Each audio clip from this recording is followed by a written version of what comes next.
BEd अभ्यर्थियों के प्राथमिक शिक्षक भर्ती में एलिजिबिलिटी को लेकर के कई राज्यों के माननीय हाईकोर्ट में याचिकाएं चल रही हैं। इसके अलावा माननीय सुप्रीम कोर्ट में भी माननीय जोधपुर हाईकोर्ट के फैसले के विरोध में बीएड अभ्यर्थियों के द्वारा याचिका दायर की गई थी। आप लोग के लगातार कमेंट के माध्यम से प्रश्न आते हैं कि इस पूरे प्रकरण में क्या कुछ नया चल रहा है।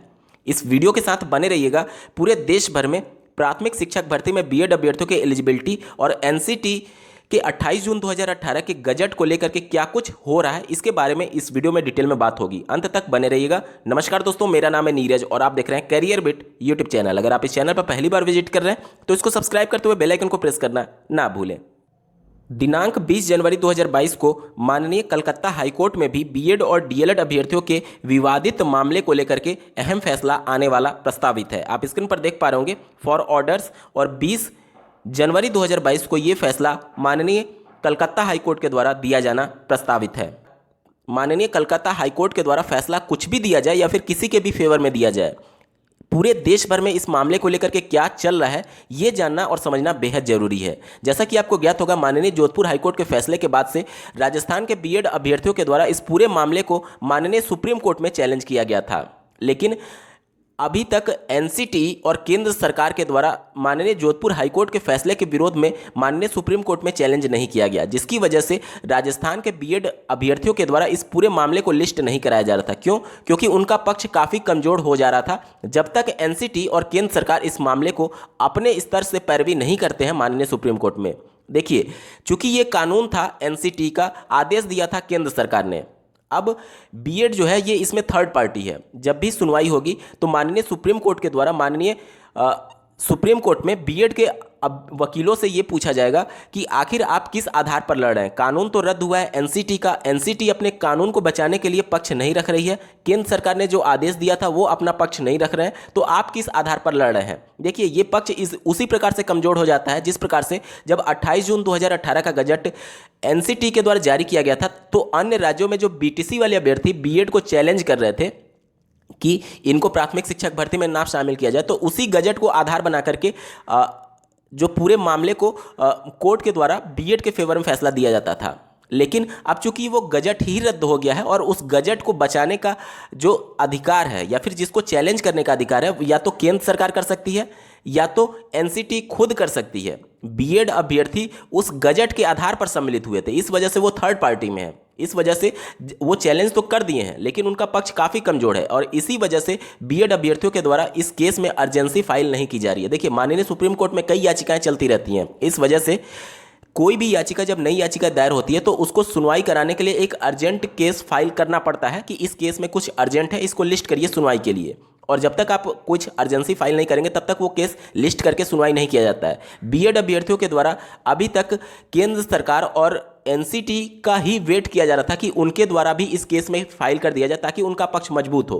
अभी तक चीज़ें स्पष्ट नहीं हुई हैं कि केंद्र सरकार और एनसीटी माननीय सुप्रीम कोर्ट में जा रही है अथवा नहीं जा रही है। आपको याद होगा कि पंजाब हाईकोर्ट में ईटीटी मामले में सुनवाई के दौरान माननीय पंजाब हाईकोर्ट ने यह कहा था, एनसीटी के वकील से यह पूछा था कि क्या आप माननीय जोधपुर हाईकोर्ट के फैसले के विरोध में माननीय सुप्रीम कोर्ट में जा रहे हैं, और इसका जवाब देने के लिए उन्होंने कुछ वक्त दिया था एनसीटी के वकील को।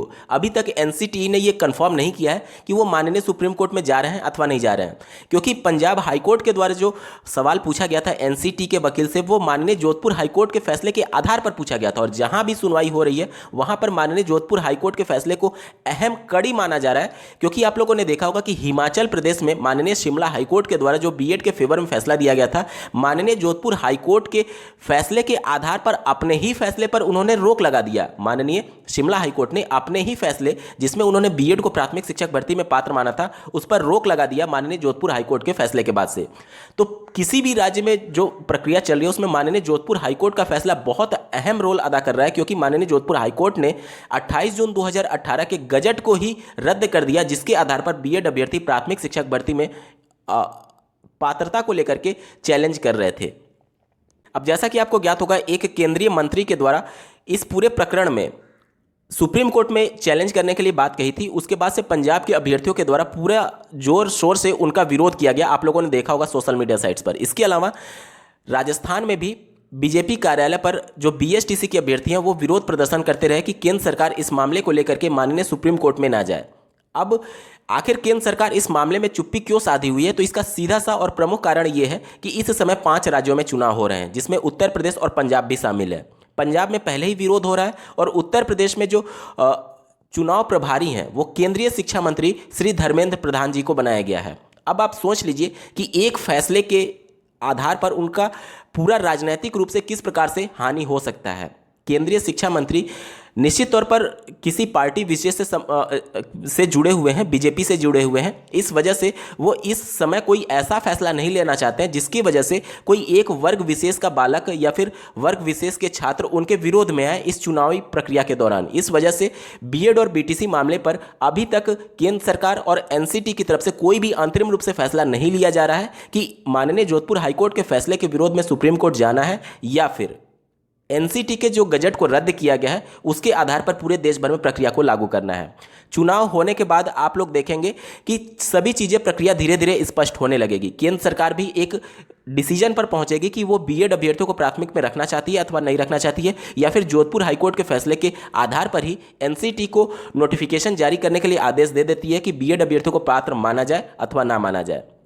और जिस प्रकार से 20 जनवरी 2022 को माननीय कलकत्ता हाईकोर्ट के द्वारा फैसला दिया जाना प्रस्तावित है, अगर फैसला बीएड के पक्ष में आता है तब तो बीएड के लिए काफ़ी अच्छी खबर हो सकती है, लेकिन अगर बीएड के विपक्ष में आता है तो ये और ज़्यादा भयावह स्थिति हो सकती है बीएड के लिए, क्योंकि केंद्र सरकार अभी तक जो वेट कर रही है वो बस चुनाव का वेट कर रही है।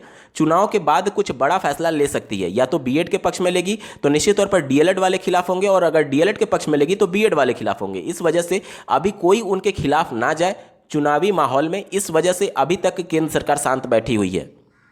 इस पूरे प्रकरण को आप किस नज़रिए से देखते हैं कमेंट करके जरूर बताइएगा, और ऐसे ही महत्वपूर्ण अपडेट के लिए इस चैनल को सब्सक्राइब करना ना भूलें।